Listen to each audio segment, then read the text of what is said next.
The Acropolis of Athens is an ancient citadel located on a rocky outcrop above the city of Athens and contains the remains of several ancient buildings of great architectural and historical significance, the most famous being the Parthenon.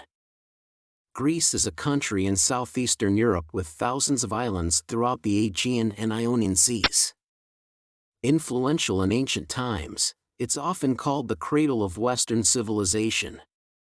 Athens, its capital, retains landmarks including the 5th century BC Acropolis citadel with the Parthenon temple.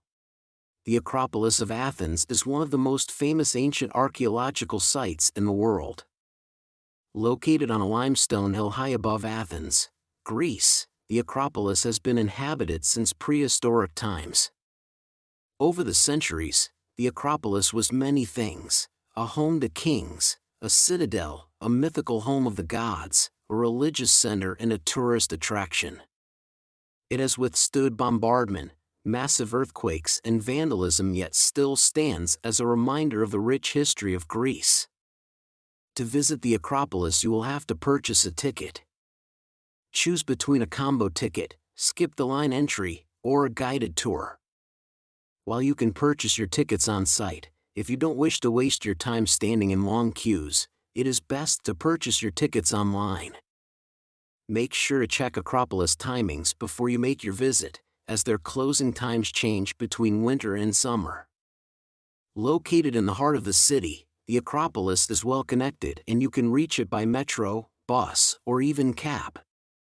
If you hope to enjoy a more scenic route, then hike your way to the Acropolis. The Acropolis has 2 entrances. To avoid the long lines, enter through the side entrance at the southeast side of the Acropolis. Athens Acropolis is open daily from 8 a.m. to 8 p.m., with the last entry being at 7:30 p.m. during the summer months, April to October. During the winter months, November to March, the site's close by 5 p.m., with the last entry at 4:30 p.m. The Acropolis is the most complete surviving ancient Greek monumental complex, which is remarkable considering the centuries of natural disasters, war, and reconstruction.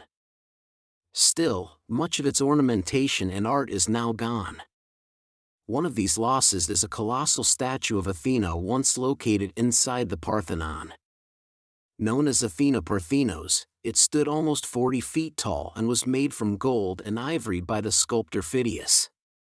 Dressed in armor and covered in jewelry, it was an awe-inspiring spectacle that reaffirmed Athens's spiritual and economic power.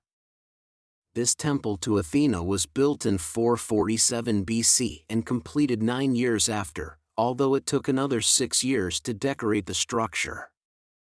It was constructed during the time when the Athenian Empire was at its most powerful, and it symbolizes not only Athenian democracy but also the entire ancient Greece. The marble that composes the Acropolis's classical structures, including the Parthenon, is not local.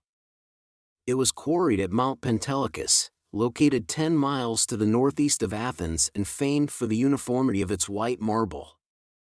It was hard labor to quarry the marble, with stonemasons using iron wedges and mallets to pound apart blocks along their fissures.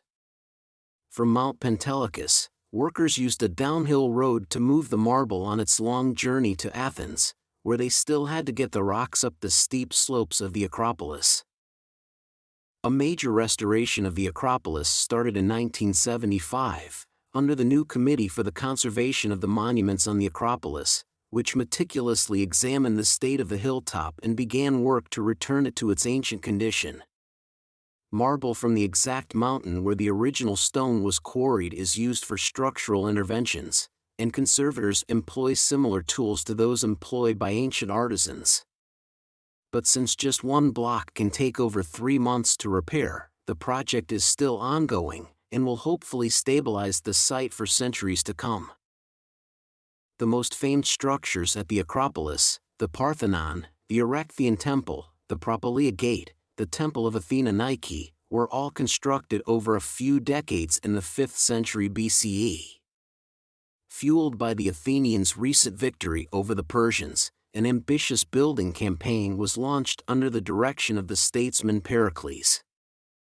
The project was led by architects Ectinus and Callicrates with the sculptor Phidias.